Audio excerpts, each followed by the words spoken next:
வணக்கம். தமிழ் ஓசை ஆனர் இந்த வார இலக்கியம். ஒரு சின்ன முன்னோட்டமா நம்ம இந்த வாரம் என்னென்ன பார்க்க போறோம் அப்படிங்கிறத பார்த்துடலாம்.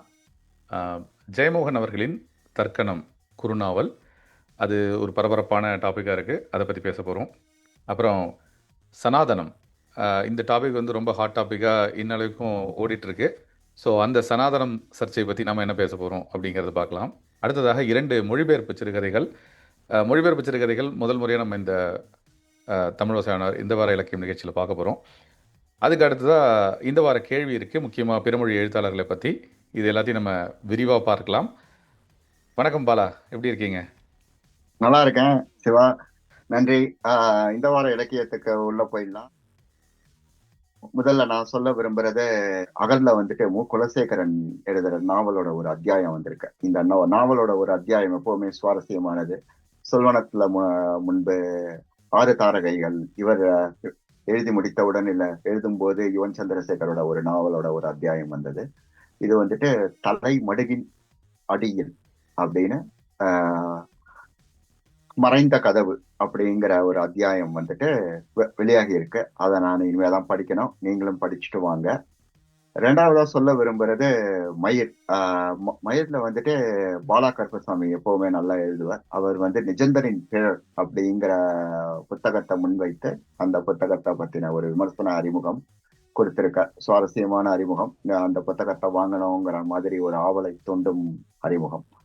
மூன்றாவதாக கடைசியாக சொல்றது, நம்ம குழுல இருக்கிற சாந்தி மாரியப்பன் எழுதிய மீட்சி பண்புடன் இதழ்ல வெளிவந்திருக்கு. பண்புடன் இதழ் ஆசிப் மீரான் மற்றும் நம்ம ஒரு பக்கம் ஸ்ரீதர் நாராயணன் நடத்துற இதழ். ஸோ இந்த மூணுத்தையும் அடுத்த வாரம் படிச்சுட்டு நிஜந்தனோட பிழல் பத்தியும் நீங்க சொல்லணும்னு வாசகர்களிடம் வேண்டுகோள் வைக்கிறேன். சரி, இந்த வார சிறுகதை நான் ரொம்ப ஆவலா இருக்கேன். என்ன சிறுகதை எடுத்திருக்கீங்க? முதல் சிறுகதை என்ன சிறுகதை? இந்த வார சிறுகதையா முதல்ல சொன்ன மாரி மொழிபெயர்ப்பு சிறுகதைகள் நம்ம இதுவரைக்கும் இந்த ஸ்டோரேஜ்ல பேசல. நீங்க அடிக்கடி வந்து சொல்லும்பொழுது மொழிபெயர்ப்பு சிறுகதைகள பத்தி சொல்றீங்க. மொழிபெயர்ப்புகள பத்தி தொடர்ந்து நம்ம இந்த வார இலக்கியத்துல அப்டேட்ஸ் குடுத்துட்டுருக்கோம். அதனால சரி மொழிபெயர்ப்பு சிறுகதைகள் படிக்கலாம் அப்படின்னு சொல்லிட்டு அந்த பக்கம் போனேன். சொல்வனத்துக்கு தான் அந்த நன்றிய சொல்லணும். நெறைய இருக்கு. அதுல வந்து தனதல்லாத வாழ்க்கை அப்படின்னு ஒரு சிறுகதை. இந்த சிறுகதை வந்து தெலுங்கு மூலம் மணி வட்லமானி அப்படிங்கிறவர் எழுதியிருக்காரு. தமிழாக்கம் வந்து ராஜி ரகுநாதன். தனதல்லாத வாழ்க்கை அப்படின்னு இந்த கதையை நான் தேர்ந்தெடுக்கிறதுக்கு காரணம் என்னன்னா, இந்த ஒரு இன்லேண்ட் லெட்டர் நம்ம சொல்லக்கூடிய பழைய போஸ்டல் லெட்டர் தான் அதனுடைய பிக்சராக இருந்தது. ரொம்ப அந்த படமே என்னை ஈர்த்ததுங்கிற காரணம் தான், வேறு எதுவும் இல்லை. நான் சரி கதையை படிக்கலாம் அப்படின்னு ஆரம்பித்தேன். எப்போதுமே மொழிபெயர்ப்பு சிறுகதைகளில் ஒரு சின்ன சிக்கல் இருக்கும். அந்த நேட்டிவிட்டி குறையும். அஹ், நம்ம அங்கே எழுதியிருக்கிறத அப்படியே இங்கே மாற்ற முடியாது. அப்படிங்கிறதுனால சில சின்ன சின்ன ஜிகினா வேலைகள் பண்ண வேண்டியிருக்கும் அந்த கதையை வந்து சுவாரஸ்யமாக கூட்டுறதுக்காக. ஆனா, இந்த சிறுகதை தனதல்லாத வாழ்க்கை வந்து ரொம்ப க்ளோஸ் டு மை ஹார்ட் மாரி இருந்தது. ஏன்னா, அந்த கதையை ஆரம்பிச்ச விதம், அந்த கதை நகர்ந்த விதம், அந்த கதை மாந்தர்கள். அதில வந்து முக்கியமா வம்சி, ஸ்ரீனிவாஸ் அப்படிங்கிற 2 நண்பர்கள பத்தின கதை தான் இது. இதில வந்து வம்சி கிட்டேருந்து வந்த கடிதத்த இந்த ஸ்ரீனிவாஸ் பிரிச்சு படிக்கிற மாரி தான் இந்த கதை போகுது. இதில அந்த வம்சிங்கிற கேரக்டர் பத்தி இந்த ஸ்ரீனிவாஸ் வந்து வியக்கிறான். அவன் வந்து முதல் நாள் ஸ்கூல்ல சேரும்பொழுது எப்படி அவனே வந்து அவன இன்ட்ரோடியூஸ் பண்ணிக்கிட்டு, "ஏய் என் பேர் வம்சி, உன் பேர் என்ன?" அப்படின்னு ஒரு இதுவா கேட்டு, ஒரு மத்தவங்கள்ட்டேருந்து விலகி ஒரு தனித்துவமா தன்னை காட்டிக்கக்கூடிய ஒரு ஆள் அந்த வம்சி. யாராவது தான் மேல இறக்கப்பட்டாங்கன்னா அவனுக்கு பிடிக்காது. அவன் ஒரு அப்பா இல்லாத குழந்தை. அவனுடைய மாமா தான் அவன வளர்க்குறாங்க. இவனுடைய சுய விருப்புகள், அ அந்த அதெல்லாமே வந்து மாமாவ சார்ந்து தான் போகுது. அவர் என்ன டெசிஷன் எடுக்கிறாரோ, அத நோக்கி தான் இவன் போறான். ஆனா வந்து காம்ப்ரமைஸ் பண்ணிக்கிறான் இவன் அவன. ஃபார் எக்ஸாம்பிள் வந்து இன்ஜினியரிங் படிக்கணும்னு நெனைக்கிறான். ஆனா வந்து அவங்க மாமா வந்து, "நீ காமர்ஸ் படி. அப்பதான் நீ வந்து ஒரு அட்லீஸ்ட் ஒரு கணக்கு புள்ளையாவது போய் வேலை பார்க்கலாம்." அப்படின்னு சொல்லி படிக்க வைக்கிறாரு. அதுக்கப்புறம் அவனோட லைஃப்ல வந்து ஒரு லவ் வருது. ஒரு பொண்ணு வந்து அவளே வந்து விரும்பி வம்சிக்கிட்ட லவ்வ சொல்றா. ஆனா அவள்ட்ட வந்து தன்னுடைய சூழ்நிலைய விளக்கி தனக்கான டிசிஷன் எடுக்காம, அவள்ட்டேருந்து விலகி போறான். ஆனா அது எல்லாமே இந்த பையனுக்கு வருத்தமா இருக்கு. இந்த ஸ்ரீனிவாஸ்க்கு வருத்தமா இருக்கு. ஆனா வருத்தப்பட்டு யாராவது சொன்னா அவன் சொல்லிடுறான். "ஏய் நீங்கலாம் மட்டும் விரும்பினபடியே வாழுறீங்க. அ எனக்காக வருத்தப்பட்டா புடிக்காதுன்னு தெரியும்ல." அப்படின்னு சொல்லி அந்த சூழ்நிலையும் அந்த நேரத்திலயும் அவன் ஒரு மெச்சூர்டா இருக்கிற மாரி காமிச்சு மறைச்சுக்கிறான். அப்புறம் ஒரு சில வருடங்கள் கழித்து, இந்த ஸ்ரீனிவாஸ் கொஞ்சம் ஒரு புகழ்பெற்ற ஆளா ஆனதுக்கப்புறம் அந்த ஊருக்கு வரான். வந்து வம்சி எங்க இருக்கான்னு அவன் வீட்டுக்கு போனா, வீடு ரொம்ப மோசமான நிலைமையில இருக்கு. அவங்க அம்மா அத விட மோசமான நிலைமையில இருக்காங்க. என்னன்னு விசாரிக்கும்போது, வாழ்க்கையில எந்தவித பிடிப்பும் இல்லாம இருக்கான் இவன். அப்படிங்கிறது தெரிய வருது. அன்னைக்கு நடக்கிற அந்த விழா கூட்டத்தில் இந்த ஸ்ரீனிவாஸ் பேசுகிறது தான் ஹைலைட்டு. நான் வந்து என்னுடையது அல்லாத வாழ்க்கையை நான் வாழ விரும்பலை, அதே மாதிரி நான் பராமப்பலைங்கிற மாதிரி ஒரு லைனில் அந்த வம்சிக்கு மெசேஜ் பாஸ் பண்ணுற மாதிரி பேசுகிறான். அந்த கூட்டத்தில் கடைசியில் உட்காந்துருக்கான் வம்சி. அதை பார்க்குறான். அவன் ரொம்ப ஒரு மெலிந்த தோற்றத்தில் இருக்கிறத பார்த்துட்டு அந்த நிகழ்ச்சி ஏற்பாளர்கிட்ட சொல்லி டக்குன்னு அவர் போய் நிறுத்துங்க, நான் பேசணுங்கிறான். ஆனால் அதுக்குள்ளே அவர் போயிடுறாரு. போனதுக்கப்புறம் வம்சிக்கிட்டேருந்து ஒரு லெட்டர் வருது ஸ்ரீனிவாஸுக்கு. அந்த லெட்டர் என்னங்கிறத நான் சொல்ல போகிறதில்ல. ரொம்ப சின்ன சிறுகதை தான், நீங்கள் போய் படிக்கலாம். இந்த தனதல்லாத வாழ்க்கைங்கிற சிறுகதை தெலுங்கு மூலத்துலேருந்து ராஜி ரகுநாதன் அவர்கள் ரொம்ப சிறப்பாக கொடுத்துருக்காங்க. அதை நீங்கள் படிக்க படிக்க யூ கேன் ரிலேட். உங்கள்கிட்ட இந்த மாதிரி ஒரு ஃப்ரெண்ட்ஸ் இருந்திருப்பான். ஏன்னா எனக்கு வந்து ரொம்ப பர்சனலாக கனெக்ட் ஆச்சு இந்த கதை. இந்த மாதிரியான சூழ்நிலைகளை எதிர்கொண்ட நண்பர்கள் எனக்கு இருந்திருக்காங்க. நானே என்னையும் கூட ஒரு 25லேருந்து 30% மேலே அதில் பொருத்தி பார்க்க முடிந்தது. அந்த கதை எனக்கு ரொம்ப இணக்கமாக இருந்தது. தனதல்லாத வாழ்க்கை மூலம் தெலுங்கில் எழுதினவர் வந்து மணி வட்லமானி, தமிழில் ராஜி ரகுநாதன். சொல்வனத்தில் இருக்குது. சிறப்பான சிறுகதை, சின்ன சிறுகதை, ஈஸியாக படிச்சிடலாம். அதுதான் இந்த வாரத்துக்கான சிறுகதை. எப்பவுமே ரொம்ப ஆர்வமா இந்த செக்மெண்ட்டை நான் எதிர்பார்ப்பேன். சினிமா சம்பந்தம் இல்லாம, சினிமா மேற்கோள்கள் இல்லாம நீங்க சொல்ற பாங்கா இருக்கட்டும், அந்த கதை ஆக்கம் ஏன் முக்கியம்னு சொல்ற விஷயங்களா இருக்கட்டும், தேர்ந்தெடுப்பு, அதாவது எல்லாமே ரொம்ப அற்புதமான நிறம், குணம், திடம் எல்லாமே அற்புதம். அந்த புகைப்படத்தை பொருத்தமான படத்தை தேர்ந்தெடுக்கிற கார்த்திக்கு நன்றிகள். இன்னும் பல்வேறு சிறுகதைகள், ஆமரிலஸ் அப்படிங்கிறத வந்துட்டு சமீபத்துல மைத்ரேயன் மொழிபெயர்த்தார். அதுக்கப்புறமா நம்ம அனுராதா கிருஷ்ணசுவாமி வந்துட்டு துயர மேலாண்மை, இந்த மேனேஜ்மெண்ட், கிரீஃப் மேனேஜ்மெண்ட்டை மொழிபெயர்த்தாங்க. இப்போ நான் வந்துட்டு சென்ற வாரம் படித்தது சுவாரஸ்யமாக படித்தேன். தற்கணம் சொல்லி இந்த மாதிரி அவரோட தளத்தை விட்டு எடுத்துட்டாரு. இத வந்துட்டு சுரேஷ் வெங்கடாதிரி ஒரு பதிவு ஒண்ணு போட்டிருந்தாரு. ஏன் இந்த மாதிரி பேர் வைத்தார், இந்த கதை வந்து மலையாளத்துல எழுதியிருக்கணும் அப்படிங்கிற மாதிரி அவரோட விஷயங்களை முன்வைத்தார். உடனே எனக்கு கை பரபரத்தது. ரொம்ப எல்லாம் யோசிக்காம கடகடன்னு கிளாட் உதவியுடன் ஒரு 10 விஷயம் அதுக்கு சொன்னேன். இந்த மாதிரி விஷயம் எல்லாம் அதுல இருக்கு, நீ எல்லாத்தையும் எனக்கு நீ போட்டு கொடுக்கணும் அப்படின்னு. அதுக்கப்புறமா அது நான் சொன்ன விஷயங்களையும் நான் எழுதின விஷயத்தையும் தட்டி கொட்டி ஒரு செய்து கொடுத்ததை நான் திரும்ப ஒரு 2 தடவை எடிட் பண்ணி நான் பப்ளிஷ் பண்ணிட்டேன் இமீடியட்டா நம்ம பிளாக்ல. முக்கியமா அதுல 3 விஷயத்த பாக்குறேன். ஒரு விஷயம் வந்துட்டு இந்த கதைக்குள் கதை, அது வந்துட்டு ஒரு நல்ல சுவாரஸ்யமான விஷயம். இந்த கதைக்குள் கதைங்கிறது எனக்கு ரொம்ப பிடிக்கும். நம்ம எல்லாரும் இது படிச்சிருப்போம், 1001 இரவுகள். அதுல ஒரு கதைக்குள்ள விக்ரமாதித்தன்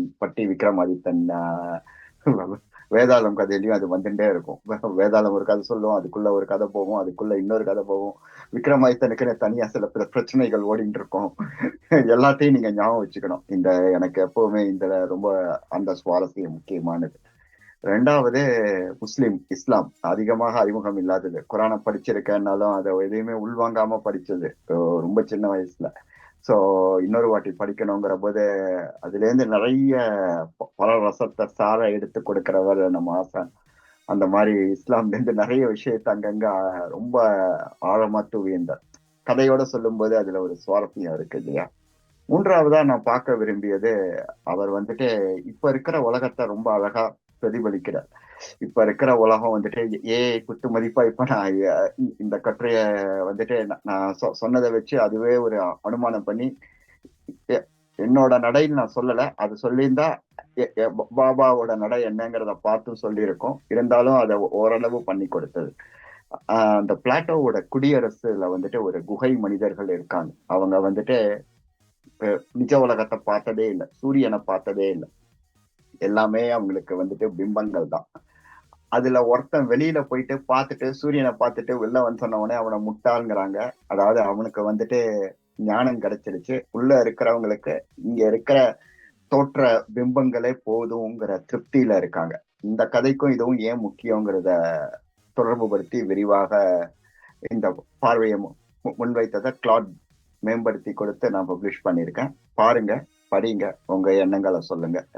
நீங்களும் கிளாட் இத உதவியோட பல சிறுகதைகளை அணுகி உங்களோட பிரத்யேக பார்வையோட அதை செருமையாக்க முடியுங்கிறதுக்கு தான் இதை ஒரு 4 வாட்டி இங்க நான் ஏஐ எப்படி பயன்படுத்தலாங்கிறதையும் நான் இங்க சொல்றேன். அது இருக்கட்டும். நீங்க சொந்தமாகவே சிறுகதையை விமர்சனம் செய்யக்கூடியவர். நீங்க சொல்லுங்க, 2வது சிறுகதை என்னது? இரண்டாவது சிறுகதை அதுவும் மொழிபெயர்ப்பாவே அமைஞ்சிருச்சு பாலா. ஏன்னா ம், இந்த முதல் சிறுகதை படிச்ச ஒரு ஆர்வத்துல அடுத்த சிறுகதை வந்து என்ன படிக்கலாம் அப்படின்னு மொழிபெயர்ப்பில் பார்க்கும்போது 7வது தளம் அப்படிங்கிற சிறுகதை கண்டப்பட்டது. தெலுங்குல வந்து இதை வந்து கே.ஏ. முனி சுரேஷ் பிள்ளை அப்படிங்கிறவர் எழுதியிருக்காரு. தமிழாக்கம் ராஜி ரகுநாதன். இது வந்து ரொம்ப எதேச்சியா அமைஞ்சது. 2மே ராஜி ரகுநாதன் பண்ணியிருக்காங்க. ஸோ அவங்களுடைய ஒர்க்கை வந்து கம்பேர் பண்ணக்கூடிய ஒரு வாய்ப்பும் இதில் இருந்தது. அந்த கதை வந்து இப்போ தனதல்லாத வாழ்க்கை கதை வந்து ஒரு ரொம்ப பர்சனல் டச்சோட இருந்த கதை. இந்த 7வது தளம் வந்து ரொம்ப சிறப்பான மொழிபெயர்ப்புன்னு சொல்லணும் இதை. ஏன்னா கதை படிக்க படிக்க படிக்க விறுவிறுப்பாக போகுது. சிறுகதைகளில் வந்து விவரணைகளை வந்து காட்சிகளாக சொல்லக்கூடிய ஒரு தன்மை இருக்கும். அதாவது அந்த கேரக்டரைசேஷனை வந்து சொல்லாமல் சொல்வது, அதை படிக்கும்போதே நமக்கு காட்சி கண் முன்னே விரியுது அப்படிங்கிற மாதிரியான மொழியாக்கம் பண்ணியிருக்காங்க ராஜி ரகுநாதன். உண்மையிலே எனக்கு ரொம்ப மகிழ்ச்சியாக இருந்தது இந்த சிறுகதை படிக்கும் பொழுது. கதையினுடைய பிளாட் அப்படின்னு பார்த்தா ரொம்ப சாதாரணமான ஒரு பிளாட். ஒரு கான்ட்ராக்டர், அவர் வந்து ரொம்ப நாளாக பணத்துக்காக அலையிறாரு ஒரு ஆஃபீஸில். அவருக்கு பணம் வரல. எங்கே போனாலும் லஞ்சம் கொடுக்க வேண்டியிருக்கு. ஒரு பெரிய அதிகாரியை பார்த்து அவர் கையெழுத்து போட்டால் தான் இந்த பணம் எல்லாம் வருங்கிற ஒரு நிலைமை. இதுதான். இது நம்ம வந்து சரளமா எல்லா இடத்துலயும் பார்த்தது தான். ஆனா, இது சிறுகதையா வந்திருக்கிற வடிவம் வந்து ரொம்ப சிறப்பா வந்திருக்கு. இது வந்து எல்லாருமே படிக்கலாம். ஒரு விறுவிறுன்னு எனக்கு ஒரு ஆக்ஷன் சிறுகதை படிக்கணும் அப்படிங்கிற மாதிரி, அதுல வந்து வித் ஒரு கேரக்டரைசேஷன் டச்சோட, அந்த கோபால் ராவ், அந்த கான்ட்ராக்டர், அவனுடைய கேரக்டர் அவ்வளோ அழகா ஒரு சின்ன நக்கலோட அந்த ஆஃபீஸ்க்குள்ள நுழையிறது, லிஃப்ட்ல இருக்கிறவனுக்கு லஞ்சம் குடுக்கறதுலேருந்து ஆரம்பிச்சு ஒவ்வொரு அதிகாரியும் எப்படி பிஹேவ் பண்ணுறாங்க. கடைசியாக அவன் பார்க்குற அந்த சார் அப்படிங்கிற ஒரு கேரக்டர், அதுக்கு பேரே கிடையாது, சார் அவ்வளோதான். அவர் தான் வந்து சீஃப். அவர் கையெழுத்து போட்டால் தான் இவருக்கு பணம் வரும் அப்படிங்கிற ஒரு நிலைமையில அவர் முன்னாடி இந்த கோபால் ராவ் வந்து ஒரு கூனி குறுகி பதட்டத்தில் அந்த அந்த ரூம் டெம்பரேச்சர் டிஸ்கிரிப்ஷன்லாம் ரொம்ப அருமையாக வந்திருக்கு. இந்த அந்த ரூமுக்கு போகிறதுக்கே அவன் பயப்படுறான். அங்கே போனால் ஐயோ இது வெயிட்டிங் ரூமுக்கே வேண்டாம், ஏசி ரொம்ப ஜாஸ்தியாக இருக்கும். அந்த வெயிட்டிங் ரூமில் வந்து ஒருத்தன் மோர் கொடுத்துட்டு எப்படி லஞ்சத்துக்கு நிற்கிறான். ஸோ இந்த ஒரு ஒரு சீனும் ரொம்ப அருமையாக வந்திருக்கு. அஹ், அதுக்கப்புறமா அந்த சாரை மீட் பண்ணி அந்த சார் வந்து ஒரு டேட் கொடுக்கறதா இருக்கட்டும், அவர்கிட்ட இவன் பேச தயங்குறதா இருக்கட்டும். ஏன்னா ஏதாவது ஒரு வார்த்தை அதிகமாக பேசினா கூட இவனுக்கு பிரச்சனை ஆகிடுமோங்கிற ஒரு பயம். அதுக்கப்புறம் ஓ இவ்வளோ சிம்பிளாக இதை முடிச்சிட்டாரே அப்படின்னு சொல்லிட்டு அப்படி நினச்சி அந்த ஃபங்க்ஷனுக்கு டேட் கொடுத்து அந்த ஃபங்க்ஷனுக்கு இவன் வந்ததுக்கப்புறம் தனியாக போய் நிற்கிறான் இவன். ஏன்னா அந்த அதிகாரிகள்லாம் தான் சேர்ந்து அதுக்கு பேட்டி கொடுக்குறாங்க, அதை பற்றி பேசுகிறாங்க, எல்லாமே பண்ணுறாங்க. கடைசியாக இந்த சார் வந்து அவனை தான் வந்து அந்த ஹெலிகாப்டரில் கூப்பிட்றாரு ஒரு ஆள் அவுட்டு. இவன் போய் அந்த சாரோட ஒரு 10 நிமிஷம் ஹெலிகாப்டரில் உட்காந்துருக்கிற சீனு ரொம்ப ஷார்ப்பாக அமேசிங்காக அந்த கோபால் ராவ் என்ன ஃபீல் பண்ணுறானோ அதை நமக்கு கடத்துகிற மாதிரியான மொழிபெயர்ப்பில் வந்திருக்கு இந்த கதை. பேசி முடிச்சுட்டு இறங்கி வந்ததுக்கப்புறம் இவனுக்கு புரியல எதுக்கு தன்னை கூப்பிட்டு பேசினாரு அப்படின்னு. அதுக்கப்புறம் என்ன நடக்குது, இவனோட கால்குலேஷன் என்ன ஆச்சு, அந்த கான்ட்ராக்ட் பணம் இவன் கைக்கு வந்ததா அப்படிங்கிறத நான் ஒரு சஸ்பென்ஸாகவே முடிச்சிடுறேன். ரொம்ப ஒரு விறுவிறுப்பான சிறுகதை நீங்கள் படிக்கணும் அப்படின்னு நினச்சிங்கன்னா, இப்போ சமீப காலத்தில் நான் படித்ததில் இவ்வளோ ஃபாஸ்ட்டாக மொழியாக்கத்தில் ரொம்ப சிறப்பாக எழுதியிருக்காங்க தமிழில் ராஜி ரகுநாதன். எனக்கு ஆச்சரியம், தெலுங்கில் வந்து இதே மாதிரி எழுதியிருந்தாங்களா இல்லை இப்போ இவங்களுடைய கைவண்ணத்தில் அது கொஞ்சம் மாறி இருக்கா அப்படிங்கிறத தெரிஞ்சுக்கணுங்கிற ஒரு ஆர்வம். முடிஞ்சால் ராஜி ரகுநாதன் இந்த வீடியோவை பார்த்தாங்கன்னா அவங்க அதுக்கு கமெண்ட் சொல்லலாம், இல்லைன்னா நம்மளே கூட அவங்கள பேச சந்தர்ப்பம் கிடைச்சா பேசலாம் அப்படிங்கிறத என்னுடைய ஆர்வமாக இருக்குது. நிறைய மொழியாக நான் படிச்சிருக்கேன் சின்ன வயசில். தமிழ், அதாவது எண்டமுரி வீரேந்திரநாத், அப்புறம் கேரளாலேருந்து வர சில சிறுகதைகள்லாம் வரும். மொழிபெயர்ப்பு வந்து நம்ம அந்தளவுக்கு நேட்டிவ் தமிழில் இருக்கிற கதைகள் மாதிரி படிக்க முடியாதுங்கிற ஒரு குறையை வந்து போக்குறாங்க. ஸோ இதற்கப்புறம் நானுமே வந்து மொழிபெயர்ப்பு சிறுகதைகளை நிறையா வாசிக்கலாம் அப்படின்னு இருக்கேன் போல. அருமை, மிக அருமை. சரி, தலைப்பிலேயே நீங்க சிக்ஸர் மாதிரி அடிச்சீங்க. சனாதனம்ங்கிற சர்ச்சை எங்க பார்த்தாலும் ஓடின்னு இருக்கு. சொல்லுங்க, என்ன பார்வை, எதை வாசித்தீர்கள்? இந்த வார இலக்கிய கழகத்தில் சனாதன சர்ச்சையை கொண்டு வந்துடலாம் அப்படின்னு. ஏன்னா அது ஒரு ரொம்ப சென்சிட்டிவான டாபிக். இந்த டாப்பிக்கு சட்டசபையில் ஆரம்பித்து எங்கே மீடியாவில் போனாலும் இந்த வார்த்தையை சொன்னோம்னா அதுக்கு ஒரு எதிர்ப்பு வர்றதும், அது சம்மந்தமாக 4 பேர் பேசுகிறதும் இது வந்து ஒரு வழக்கமாக இருக்குது. ஒரு அரசியல் சர்ச்சை ஆயிடுச்சு. ஆனால் வந்து சனாதன சர்ச்சை ஒழிக்க வேண்டியது எது அப்படின்னு ஒரு கட்டுரை சொல்வனத்தில் இருந்தது. இலவச கொத்தனார் எழுதியிருக்காரு. இப்போ மே மாதம் வந்த கட்டுரை தான்.